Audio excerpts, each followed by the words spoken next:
hoje vocês estão convidados a assistir o segundo, né, a segunda etapa do nosso programa, o segundo episódio. O casal que vem falar para vocês hoje é um casal muito bom, um casal jovem, né, jovem e experiente na fé, né, sobre o nosso programa Cultivando o Amor. Antes de mais nada, não se esqueçam, façam a sua inscrição no nosso canal do YouTube, deixe o seu like e, claro, né, compartilhem com as pessoas que vocês amam, divulguem esses vídeos, que com certeza também será muito importante para cada um deles, viu? Esperamos por vocês durante toda a nossa programação, todos os outros vídeos que virão também.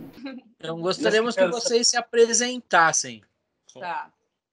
Tá, eu sou o Marcos, esposo da Cíntia. Eu sou a Cíntia, esposa do Marcos. Nós hoje somos dos Jovens Sarados, né? Mas eu comecei minha vida mesmo assim buscando Jesus Cristo na comunidade Instrumento de Deus, que eu tenho um orgulho muito grande e falo para todo mundo dela. E assim, depois, com o tempo, Deus me falou que meu caminho continuaria com ele, mas em outro lugar, que seria no Jovens Sarados. E aí eu conheci a Cíntia e tudo começou. E eu nasci numa família cristã, católica, mas meu encontro com Jesus mesmo foi lá pelos 19 anos, né? Cheguei a fazer caminho vocacional na Canção Nova, aí abandonei tudo, abandonei Deus, virei as costas para Deus, fiquei 6 anos longe. E aí, quando eu conheci o padre Edmilson, por intermédio de uma amiga, aí Jesus voltou com toda a força na minha história, né? E desde lá, então, ele vem reconstruindo tudo aquilo que eu baguncei na minha história. Isso lá em 2008, e aí logo em seguida o padre batizou a missão como Jovens Sarados, e desde então estamos aí nessa luta, buscando ser sarada na alma e ser utilizada de alguma forma para construir o reino já aqui na Terra, né? Legal. E nós somos pais, né? Da Sofia e do Heitor, que está no céu. E eu do Renan e da Vitória, que são meus filhos do coração. E aí eu gostaria que vocês dessem um pequeno testemunho de vocês, né? Do momento de namoro, né? Uhum. Bom, eu até tenho hoje um grupo no Telegram, lá tem mais de 500 meninas, onde eu trato desse assunto, né? Porque eu vivenciei na pele aí, porque quando Jesus voltou para minha história em 2008, eu casei em 2015, né? E em 2011, mais ou menos 2010, eu finalizei um relacionamento, apesar de estar ali voltando a buscar a Deus, né? Eu terminei um relacionamento porque ele certamente me levaria para um casamento ou infeliz ou um casamento nulo. E a partir dali eu passei a viver um processo de autoconhecimento, né? Eu na força, goela abaixo, precisei, porque eu passei por um processo depressivo, porque eu já namorava há 6 anos, eu queria casar. Obviamente não era ele a pessoa, né? E aí Deus falou que não era e eu rompi com o relacionamento. Mas ficou aquela coisa de, puxa, de novo, 6 anos, eu já com 30 e não... Como é que vai se dar isso agora, né? E a minha vocação. E aí foi o tempo de Deus entrar verdadeiramente na minha história, né? Então eu passei um processo aí de quase 4 anos, né? De 2010, na verdade, aconteceu isso. Durante 4 anos, solteira, sozinha, cuidando do meu jardim interior, né? Porque tinha muitas coisas ali que certamente, eu brinco que se eu conhecesse o Marcos naquela época, eu não precisava do demônio para destruir o nosso relacionamento, eu mesma faria isso. Porque eu era autoritária, porque eu era chata, porque eu era dona da verdade, porque eu era autossuficiente ao extremo. Então, uma série de ideias feministas que ainda estavam em mim. E Jesus precisou reconstruir isso do zero. Ele tinha um plano original, né? Eu brinco que o Senhor realmente tem um plano original, uma planta baixa, só que aí eu tomei a frente da construção e coloquei tudo no lugar errado, né? Então, foi necessário demolir tudo aquilo que tinha sido construído ao longo dos meus 30 anos e reconstruir, né? E a partir daí o Senhor realmente realizou em mim. Então foi o tempo de esperar mesmo, primeiro, que eu encontrasse verdadeiramente a Deus, né? Eu já estava um tempo ali buscando a a santidade, uma busca de uma vida mais íntima com Deus, mas tinham muitas coisas a serem feitas em mim para que eu pudesse ser a mulher segundo o coração de Deus, para que ele me apresentasse um homem segundo o coração de Deus. Porque eu vejo que tem muita mulherada aí na espera, mas numa espera passiva, não numa espera ativa. E como que a gente precisa esperar ativamente? Buscando o autoconhecimento e a cura interior. Né? Então, nesse programa, precisa ser uma espera ativa, uma espera que tenha, que dê frutos, nesse sentido, de se deixar conhecer por Deus e conhecer mais quem é esse Deus. Né? E aí eu fui vivendo esse meu processo de autoconhecimento, de cura interior, até que finalmente o Senhor isso foram 4 anos, né, como eu disse, foram 4 anos, e aí chegou um dado momento da minha história que para mim ficou muito claro. Eu não queria simplesmente um homem bom, eu queria um homem de Deus. Porque muitos apareceram homens bons, mas que não tinham Deus como centro da vida deles. Isso não faria sentido mais para mim, né? No grau que eu estava de caminhada com Jesus, não faria mais sentido para mim. Então, eu decidi que eu queria um homem de Deus, porque um homem de Deus certamente vai ser um homem bom. Né? Porque um homem de Deus, que tem Deus no centro, ele vai querer ser o melhor marido, o melhor esposo, o melhor pai, né? Tanto para sua família quanto para o próprio Deus, né? Então eu entendi isso, que eu precisava esperar o homem de Deus e ao mesmo tempo trabalhar a minha humanidade, né? Eu brinco que talvez se eu não tivesse passado por esse processo, o Marcos tem uma história anterior, né? Tem 2 filhos que moram conosco, talvez muitos preconceitos que Deus quebrou no meu tempo de espera, se eu não tivesse vivenciado isso bem, eu talvez tivesse rejeitado o Marcos por conta disso, né? Ah, não, tem uma história anterior, já tem filhos, não sei o quê, né? Talvez eu tivesse deixado passar, né? O Santo Agostinho que diz, eu tenho medo da graça que passa. E a graça passa quando a gente não está esperando receber, quando a gente não está preparado para receber.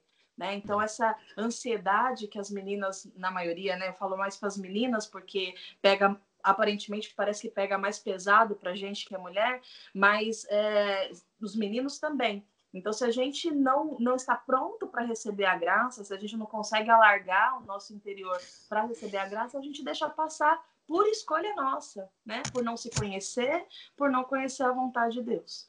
Então, o meu tempo de espera, lógico, foi doloroso, né? Chega uma fase, eu lembro que eu brincava até, falava para as meninas que oravam comigo, que oram comigo até hoje, assim, meu Deus do céu, cadê esse homem, né? Porque daqui a pouco, se eu for bater lá no Carmelo, elas vão olhar e falar assim, agora, minha filha, essa altura da sua vida, não vai dar para entrar aqui no Carmelo.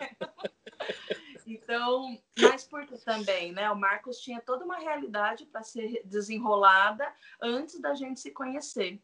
E é interessante que, acho que 2 anos antes da gente se conhecer, eu fiz uma caminhada da ressurreição com o instrumento de Deus, né? Que eles andavam a Vila Maria toda ali, né? 4 horas de caminhada.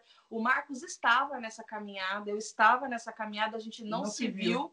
E tem uma foto no final ali, na frente da igreja, em que termina um pouco antes da crucificação, porque acontece à noite, né?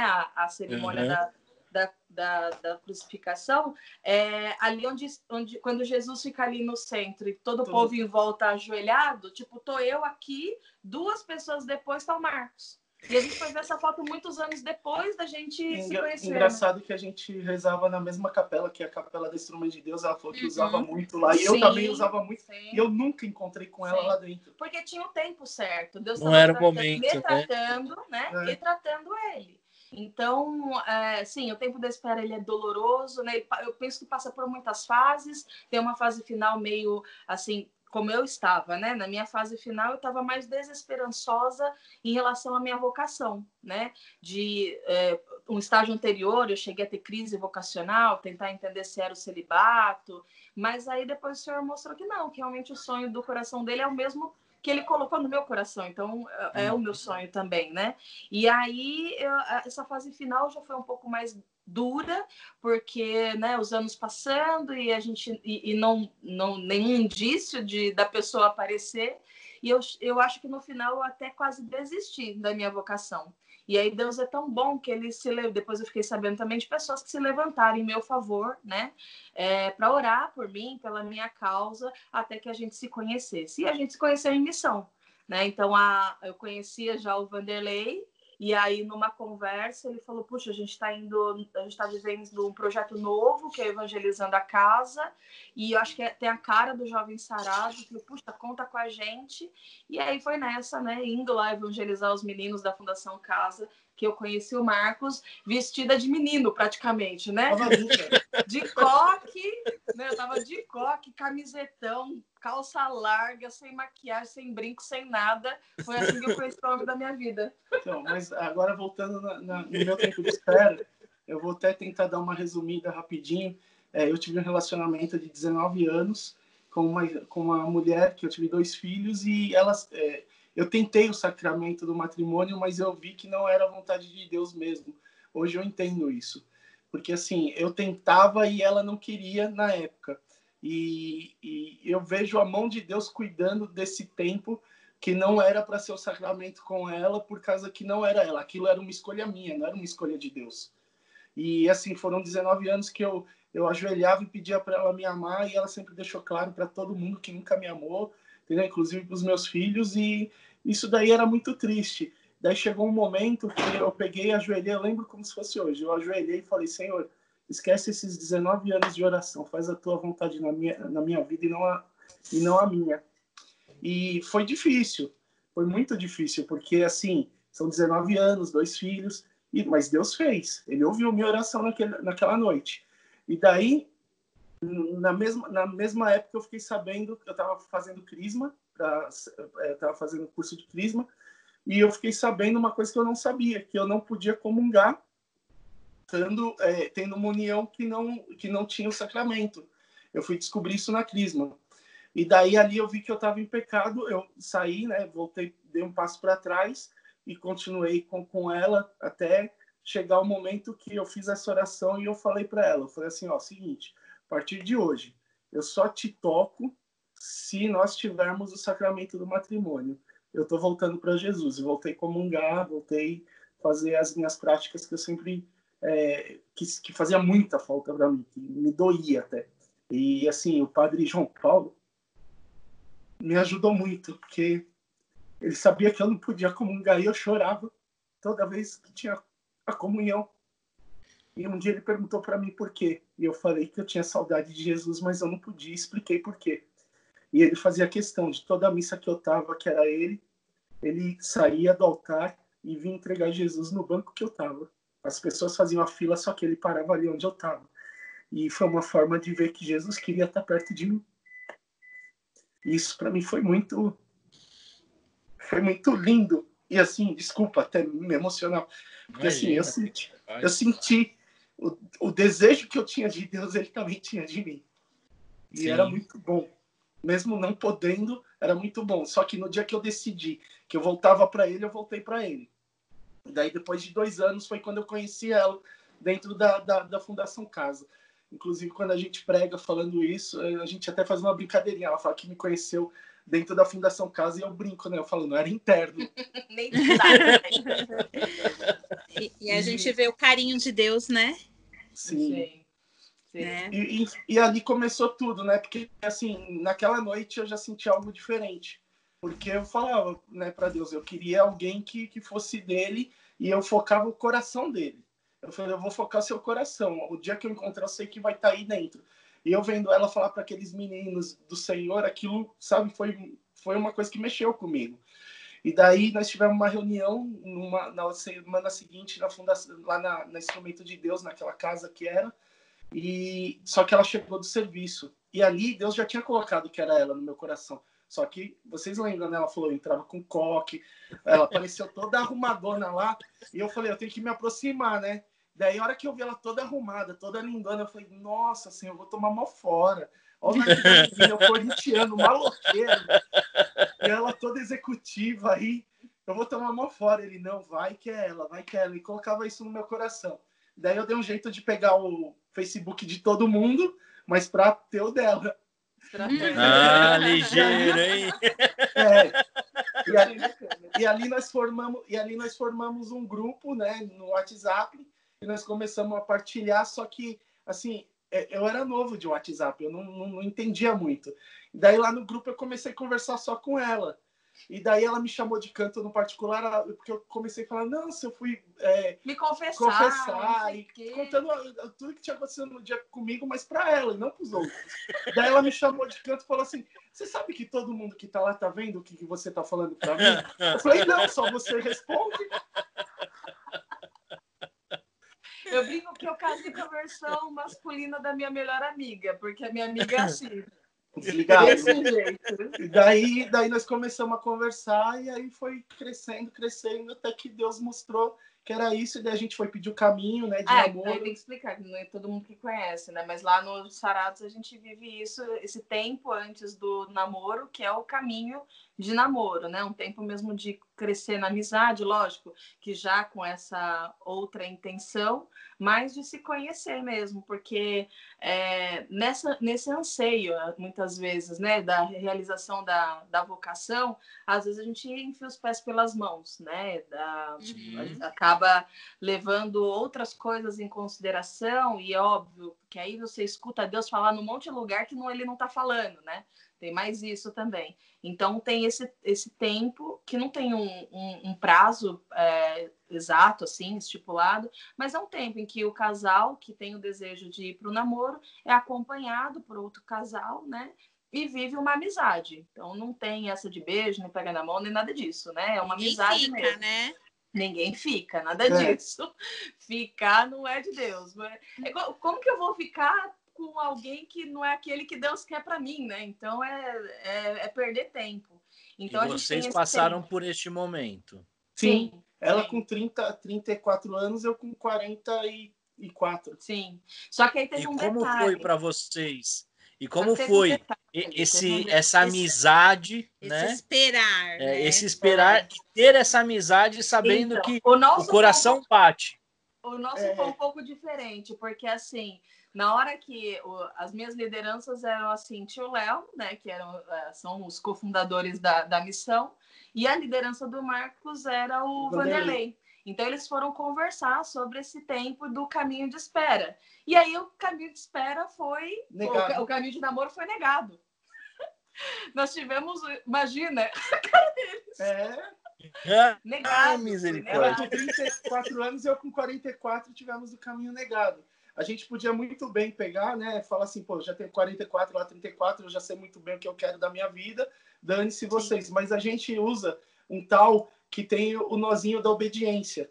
E é bom ser obediente a Deus, sabe? Porque a gente vê os frutos. Eu costumo brincar que não é um enfeite esse tal que eu levo, é real, né? Então, se as minhas lideranças entenderam, e para mim as minhas lideranças são voz de Deus. Então, se a minha liderança naquela ocasião entendeu que não é o tempo, eu vou acolher. Lógico que isso não foi suave, né? Então eu fui lá dar uma brigadinha com Jesus para entender o que estava acontecendo, porque eu falei, puxa, eu tô aqui há 4 anos esperando, né? E eu tinha falado uma coisa para Jesus que era assim, eu tô cansada de confundir amizade, eu tô cansada de achar que é aquela pessoa e não ser. Então, quando for, falei isso para Jesus numa oração, quando for, que esse rapaz venha e se diga para mim. E aconteceu exatamente dessa forma, né? O Marcos, ele se disse, ele falou do interesse dele e tal, não sei o quê, até a gente chegar a pedir esse caminho de namoro. E aí eu falei, Jesus, tudo isso aconteceu e agora o que eu faço com isso aqui, né? Com essa bagunça toda que tá dentro de mim. E eu lembro que no dia seguinte do não, eu fui à missa e o padre, o evangelho do dia era da mulher cananeia, né? Que ela fala para Jesus se ele não poderia realizar um milagre para ela, e ele pega e fala, olha, mas não é correto dar comida aos cães, né? Eu vim para os filhos. E aí ela fala, mas até os cães comem da mesa dos filhos, daquilo que cai da mesa dos filhos. E aí ele fala, vai que a tua fé te salvou. E ele concede a graça. E o padre conduziu toda a oração no sentido de uma oração insistente. Então eu peguei e falei, então é isso que o senhor quer ouvir, Jesus? O senhor quer ouvir o que eu quero? Então eu vou te dizer, sim, eu desejo esse relacionamento, né? E aí a gente foi vivendo esse tempo do não, né? Porque assim, eu lembro que eles falaram para mim assim, ó, não dá esperança para ela, não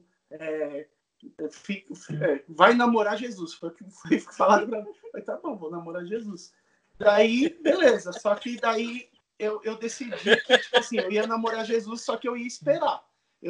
se Deus colocou no meu coração que era ela, eu ia esperar o tempo que fosse necessário.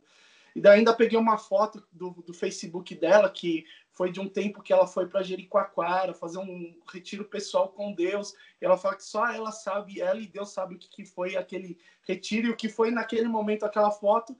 E eu postei aquela foto no meu Facebook. Aí eu fui e perguntei para ele, que você pegou a minha foto, que era a minha foto do pôr do sol de Jericoacoara, né? Que você pegou a minha foto para botar lá e não escreveu nada? Mas eles falaram o que para mim? Para mim não dá esperança para ela, certo? E daí o que eu falei para ela? Eu falei, um dia você vai descobrir. Aí eu falei, só que faltava na minha vida. Já basta Jesus falando em parábolas, né? Agora tem o rapaz aí falando em parábolas também. Mas o que significava aquilo para mim? Era uma foto de um pôr do sol numa praia e você olha assim e dá para notar que a pessoa está sentada esperando algo. E ali eu senti como se eu tivesse sentado ali esperando ela vir. O tempo que fosse necessário. Olha só, hein? Isso. Rapaz, e como não se apaixonar numa situação dessa, né? Como não se apaixonar por um romântico desse? Mas eu não contei pra ela, eu só fiz a foto. Ele conta depois. Só. Depois que daí foi liberado o namoro, depois de um tempo, daí sim eu contei o significado. Aí o que aconteceu foi que a gente foi vivendo esse tempo, e aí eu disse para as minhas lideranças, bom, o sentimento não diminui, né? Eu tenho orado nesse sentido com as minhas mentoras, que oram comigo há muito tempo, então eu não sinto que eu devo me afastar dele, né? Então eu falei para ele, ia acontecer meu aniversário, eu convidei ele para vir, então a gente continuou. Eu ainda perguntei se eu podia ir, né? Que eles falaram para mim não dar esperança nem nada, se afastar. Daí a Veiga, que é a melhor amiga dela, falou, não, é para você ir, sim, não sei o quê. Falei, tá bom, então. Mas até é importante explicar o porquê do não, né? O grande ponto é que, puxa, eles me viam como uma preciosidade, foi um zelo, né? O Marcos tinha toda essa realidade de uma história anterior. Então, ali, como eles não conheciam o Marcos, né? O Vanderlei me conhecia, mas os dois não conheciam o Marcos. Eles quiseram entender as retas intenções, entender como é que ele ia se firmar em Deus de fato, para então tomar uma outra decisão, né? E aí para mim foi interessante porque como eu pregava sobre caminho de namoro, sobre tempo de espera, né? Foi bom porque olhando para trás, porque talvez se fosse dito assim, bom, agora vocês estão vivendo o caminho, eu não sei se eu me deixaria conhecer assim tão tranquilamente quanto foi na naturalidade que a gente viveu essa amizade, né? Naquele tempo. Então, eu vejo até aí a mão de Deus, porque Deus me conhece. Ele sabe que talvez, pelo fato de ter, entre aspas, uma pressão de se dizer no final de um tempo, eu não sei se eu conseguiria, por conta do momento que eu estava vivendo, de ser livre, né? E ali eu fui livre, porque eu não tinha uma obrigação de dizer nada, nem que sim, nem que não, no final de um período, né? Eu fui livre. E aí, então, nessa liberdade, aquele sentimento foi crescendo. E aí chegou um momento que eu falei pra Cíntia na época. Eu falei, cara, como é que faz? O Marcos se perguntou, como é que revisa o não, né? Porque na cartilha de vocês está escrito o caminho de namoro, mas quando dá um não, o que faz? Tem o... Tipo, como é que faz? Revisão? Como é que recorre, né? Que tribunal que recorre? Instância. Até a cláusula. Daí nós fomos para a instância superiores. Aí eu falei para ela, eu queria conversar com o padre Edmilson, né, que é o nosso pai espiritual, tudo. E ela falou, beleza. Aí eu liguei pro padre Edmilson, né, falei com ele, e aí ele falou, filha, mas qual que é o ponto? Aí eu falei isso, né, eles disseram que é um zelo, porque o Marcos tem toda uma história, não faz tanto tempo assim que ele se separou e tal, então é essa questão. Aí ele falou, pede pra Cíntia falar comigo. Aí, para resumir, a Cíntia ligou, né, para ele, e aí ela me ligou dizendo, liga para o padre Edmilson que ele quer falar com você. A hora que eu liguei, atendeu o padre Ivan, e aí o padre Ivan pegou e já disse assim, eu quero acompanhar esse namoro. Eu falei, namoro? Aí eu tava pedindo só o caminho, né?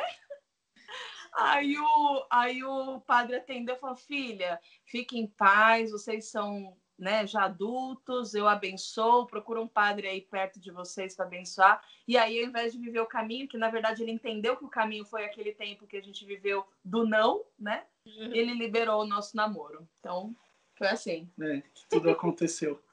Nossa, Que história, hein? Que bênção. E a gente Que fala pra história, caramba. muito legal. Vocês cortem a Muito gente. legal. Eu acho que passamos do tempo aí, né? Se você Não, tá fique em marcando. paz. Fique em paz que depois vai. Vai Tudo se dá um jeito. Tá bom. ser editado aí direitinho. Mas legal ver que vocês, né, tiveram todo um percurso, todo um caminho, né? Sim.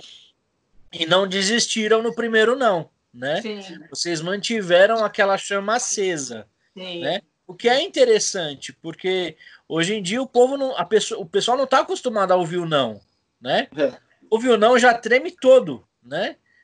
E aí já se desespera, já se descabela, né? Já Sim. começa a casar um monte. E a gente tem que aprender com o não, né? Olha o tanto de coisa que vocês, né, nesse pouco espaço de tempo que a gente está conversando, vocês falaram do testemunho de vocês, né? Os nãos da vida fizeram vocês crescer, né? Maturidade espiritual, né? Na fé, né? No relacionamento pessoal. Isso é legal. Isso é muito legal, né? Padre Pio diz que a obediência ela é mais perfeita quando mais amarga. Porque é fácil ser obediente na sua zona de conforto. Eu quero ver ser obediente na hora que você recebe um não, depois de 4 anos de espera, né, para aquela pessoa que você acredita que vai ser realmente com quem você vai realizar a sua vocação, né? Agora, e aí é uma escolha, né, de você se manter debaixo da graça ou sair dela, né? Então, eu pergunto para vocês, a dica que vocês deixam pro pessoal que está vindo aí, pro pessoal que está começando a esse conhecimento, ao desejo do namoro, né? Do namoro neste segmento da fé, né? De comunidade e de fé mesmo. Eu penso que assim, o sacramento do matrimônio ele é para a eternidade. Então, a gente se angustiar por algo que vai ser para a vida toda é loucura, né? Não tem necessidade de você se angustiar. Lógico, tem que fazer a sua parte. Né? Se a pessoa está no tempo da espera ainda, tem que fazer a sua parte. Às vezes a gente quer atrair borboletas tendo um cimento rústico no chão. A gente precisa plantar primeiro, deixar crescer, colher as flores, para então vir as borboletas, que aqui nessa metáfora são as bênçãos de Deus. Então, às vezes, a pessoa quer que é até uma idolatria achar que o nosso Deus é um Deus de pilim-pim-pim, que faz assim, passe de mágica, tá tudo resolvido. Não, é processo, né? Então, viva os seus processos em Deus. Tá doendo? Vai diante do Senhor e chora suas dores, né? Vai, busca o autoconhecimento, busca os retiros de cura, busca acompanhamento de oração, né? Faz a sua parte. Que aquilo que for para acontecer, tem uma palavra de Abacuque, que eu tô sem minha Bíblia aqui, mas essa palavra, para mim, ele fala assim, escreve em tabuinhas, né? O tempo está para acontecer e não tardará, acontecerá, né? Mas se tardar, espera. Porque é isso, vai acontecer. Essa ansiedade não vai adiantar, não vai ser frutuoso, né? Então, coloca suas ansiedades, não dá para não sentir ansiedade, mas coloca suas ansiedades diante de Deus, faz a sua parte e certamente Deus está mais ansioso para fazer a parte dele. Então, se eu fosse resumir, espera em Deus e ele vai fazer a parte dele. E da minha parte, eu faço até uma brincadeira, porque geralmente a gente prega para jovens, né? O tempo de namoro, tudo. Então, eu falo assim, todo jovem sabe como que é um videogame, né? Que tem as fases. E se você... até tem como burlar as fases e já partir para outra fase maior. Só que você vai acabar morrendo. E seu namoro vai acabar morrendo. Faz a primeira fase da forma correta, segue ela toda.